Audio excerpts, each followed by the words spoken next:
the program for yesterday was rolled out.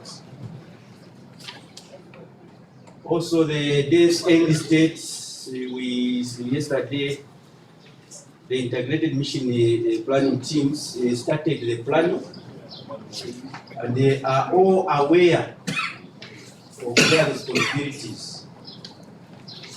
So this is what took place yesterday. Now, going by activities for yesterday, there are some observations which were made, and those observations, those are the ones which were supposed to bring out, so that maybe there are some mistakes, they are corrected. So for observations, I would want to come out from the directing staff, the mentors, and observers. So the floor is open for observations for yesterday.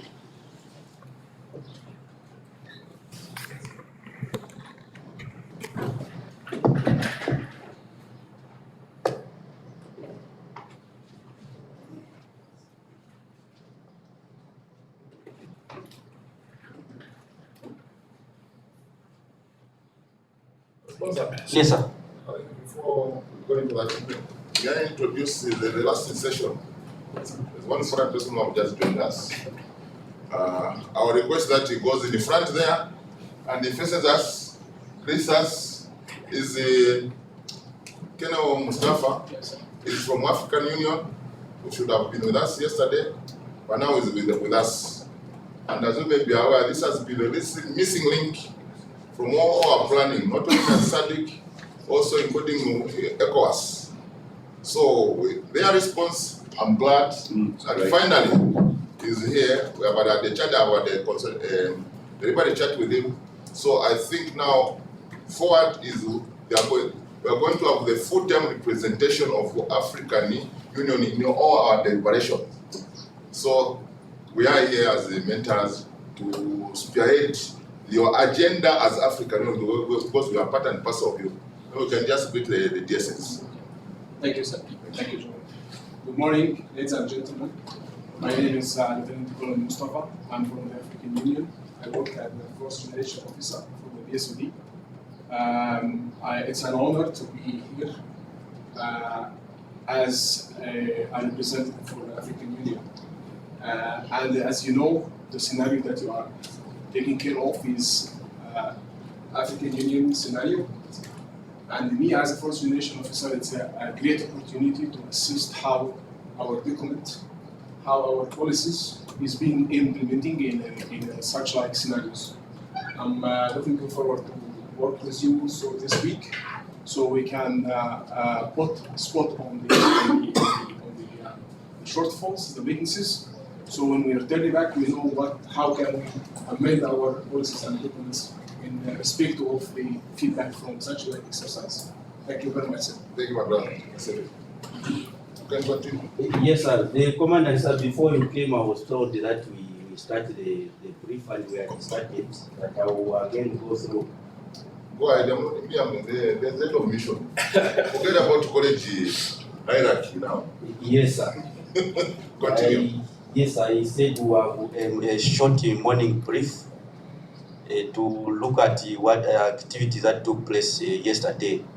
So the aim for this brief is to take observations of the previous day and then roll out the program of activities for today. So I looked at what took place yesterday. I mentioned that the exercise control was established. Then the directing staff, team chiefs were confirmed yesterday in their integrated mission planning teams. The staff rhythm was set. The statics was also out. The statics information was given out. Mentors were integrated yesterday. Open ceremony took place. Then the SRCC had his mission brief yesterday. Then confirmation of team chiefs and the cell coordinators, where they confirmed yesterday that they should understand what what they are supposed to do. Then the planning started yesterday. So looking at the program for yesterday, we had looked at the program before we started the exercise.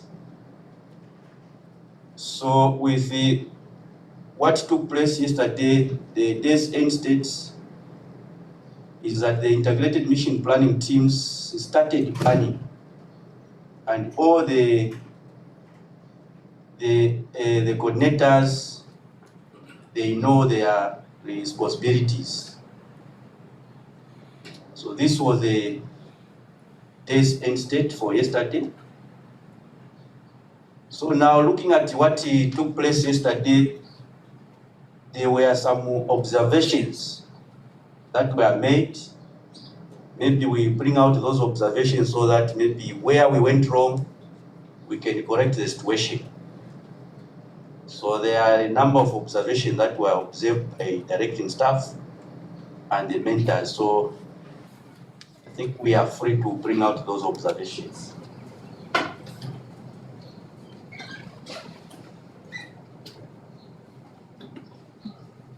Yes. Yes, sir. In my team, I would say. Which team? Tell us the team. The integrated mission planning team number 3. Thank you, sir. I would say, while there was that general understanding of the situation, of the prevailing situation, there seemed to be a bias towards the military aspect. And you could even tell from the language that was being used by the military component commander, where he would indicate that at times they would want to impose certain decisions, which then prompted even the head of mission to advise and say, remember, this is not a peace enforcement, but rather it's a peace support operation. So I feel overall it is important for us as the TS to then try and emphasize, impress upon the students, so that the integration part of it is incorporated in their plans. I think on what you are saying, before they started the exercise, the students, they were briefed on that. And remember, they are all military, but the exercise which they are going to be in is more civilian. And they were told that they should remove that cape of military. They are all now civilians. Even those who are in the military component, they were also told that to behave, also to know how they should work with their civilian colleagues. I think that's what we should emphasize.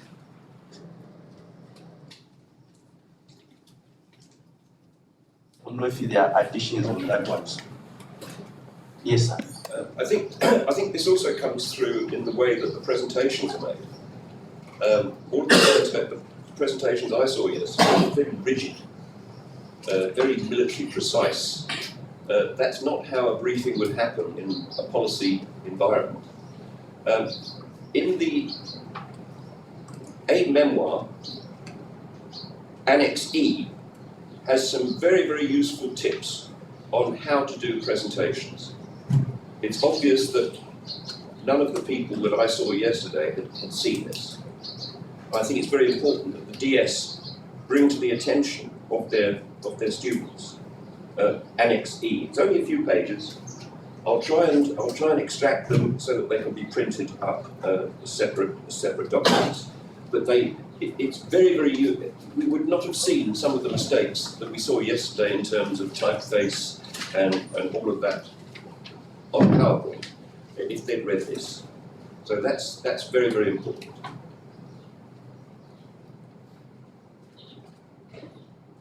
I think directing staffs are encouraged to go through the aid memoir. I think yesterday I had given out the soft copy.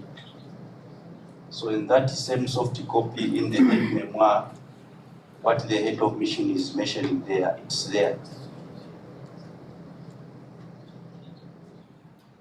I think they were forwarded. I think they put for that should be printed. Yes, The sir. production again for the all integrated planning teams. Let's the DSS receive a copy. So that we kill this once and day. Yes, sir.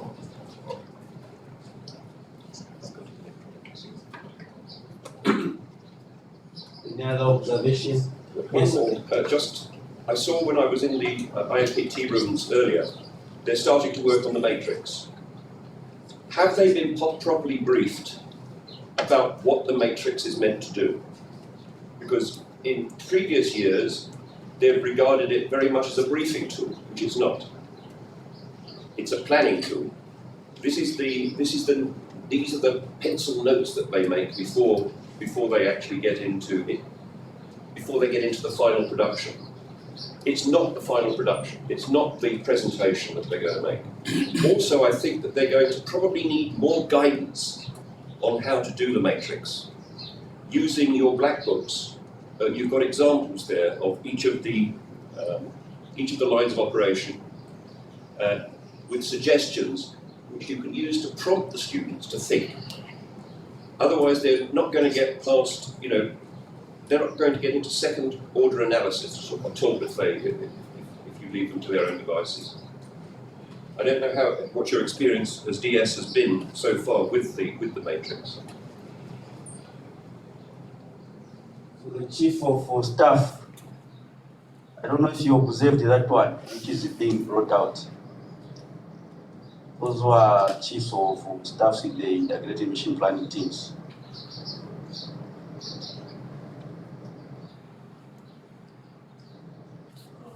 In my case, it's unfortunate. I just arrived here. I didn't take time to check on what they're doing. It is our duty, like yesterday when I think I did the brief to everyone, where those directing staff who are supposed to be chief of staff in those integrated mission planning teams. I think we had mentioned that they are the ones who are in charge of those integrated mission planning teams. And if anything, other directing staff are supposed to go through you. So you are the ones who are supposed to be on the ground to check what is happening in the integrated mission planning teams. If we allow everyone to be there, then it will be chaos, because everyone will be bringing his own ideas. So the best is you are in charge there, take responsibility of whatever is happening there, so that if anything is pointed out, you are the one to correct the situation. It is through you, the team chiefs. Yes, sir. Yeah. I think I would prefer standing with your kind permission. I have a little, I'm Kanapaki, observer from Ghana. I have a little difficulty with the position of the chief of staff. Once we make a DS, the chief of staff, he has essentially become part and parcel of the IMPD.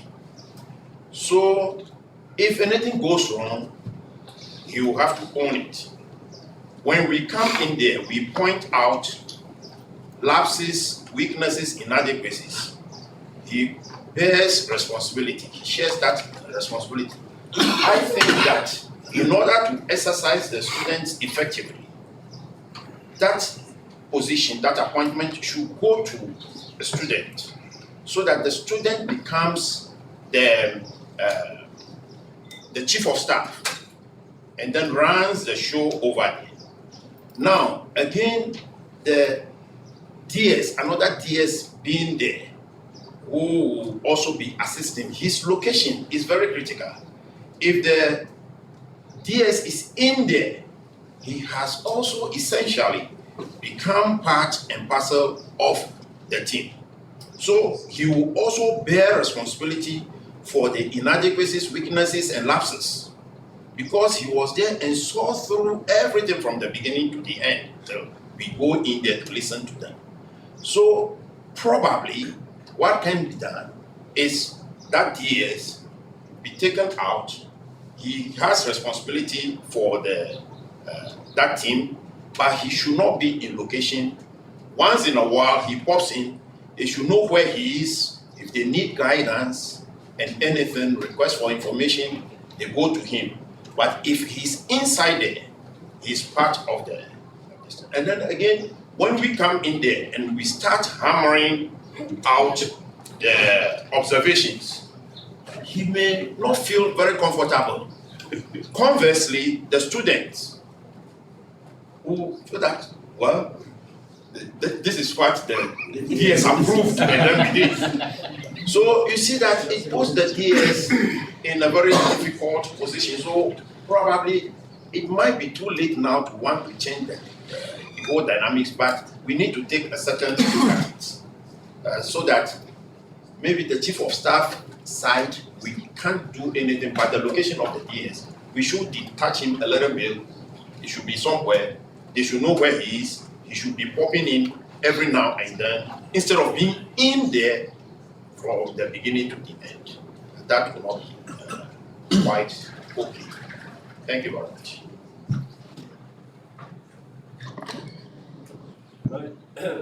Can I just come in there? Thank you very much, Phil. That's very useful.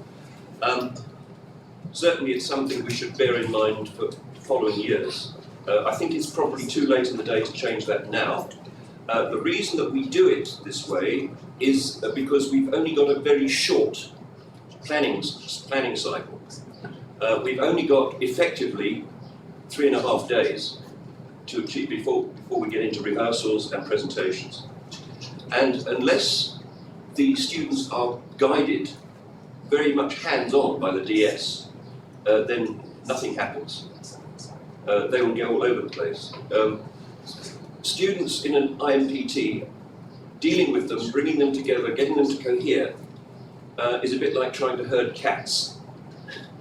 It's very, very difficult. So I would actually argue that the DS has to play a more prominent role in getting the students to think things through. The way that the guidance is given is essential. You know, it can't be totally directive, but again, it can't be hands-off. If you see students going wrong, tell them. They haven't got time to mess around and to experiment. Okay. I don't know if there's any other opinions on that. Yes. I have an opinion. I want to believe the has a combinations about mentor. I want to believe the whole purpose and essence of the DS being there is to facilitate, but not to provide solutions. Right. Yeah.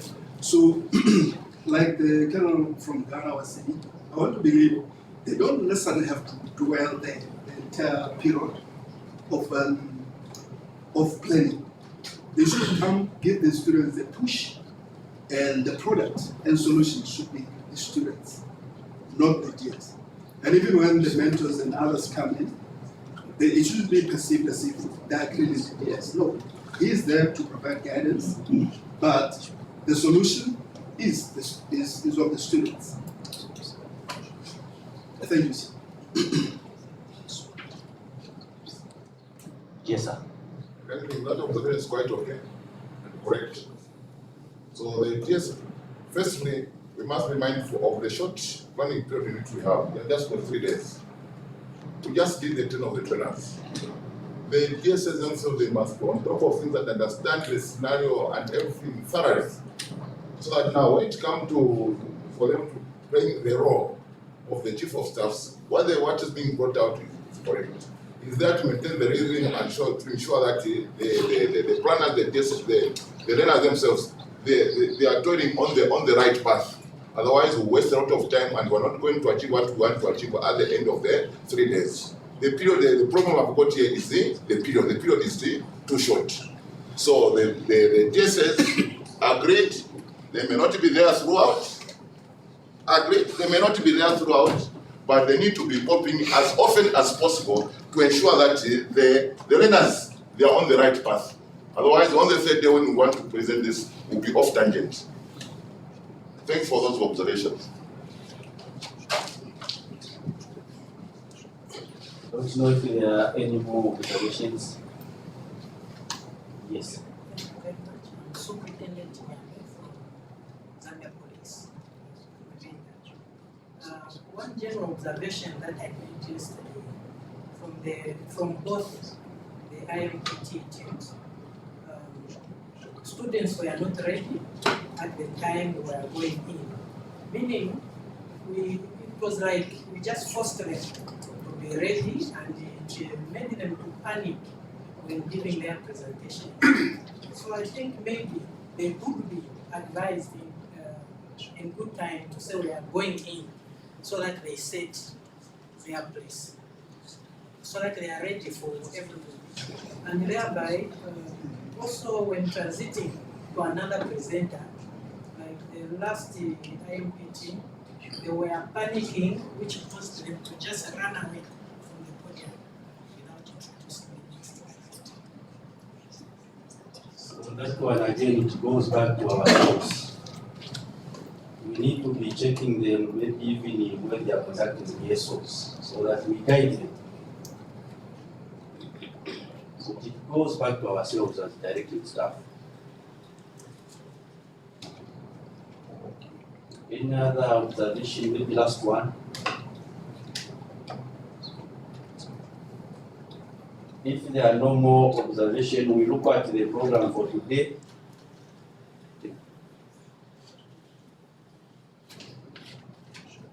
So the program for today will look at the mission concept refinements and the matrix.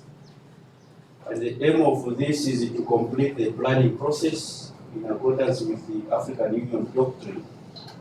That is the planning matrix. Then the objectives for this is to complete the matrix for all objectives, including assumptions.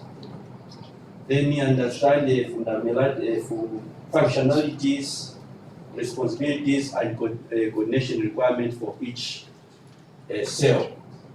Coordinate the staff internally.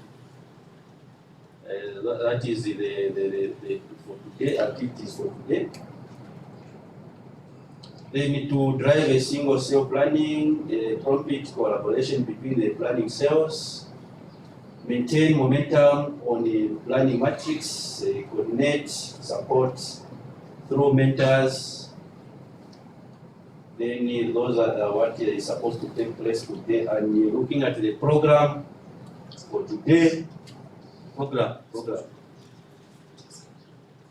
That is the program for today.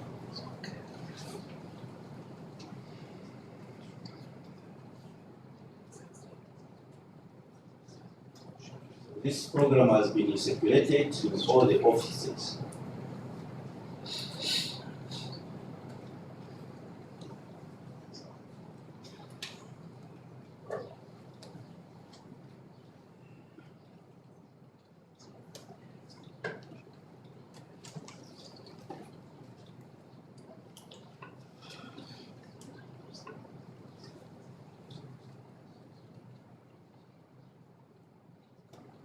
Unless there is anything, that is the end of the morning brief, sir.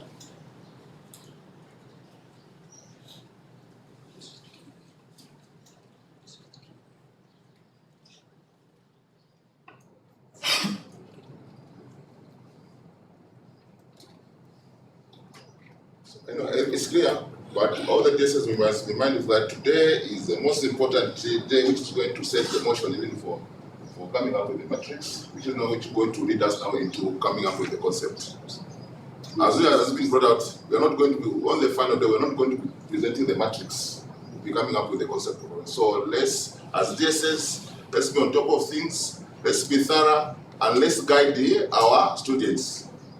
We're not going to go back, we're not going to be in the syndicates throughout, it has been clarified, but let's ensure that the rhythm is there and the tempo is maintained and the learners, they are doing the correct things. God bless you. Thank you.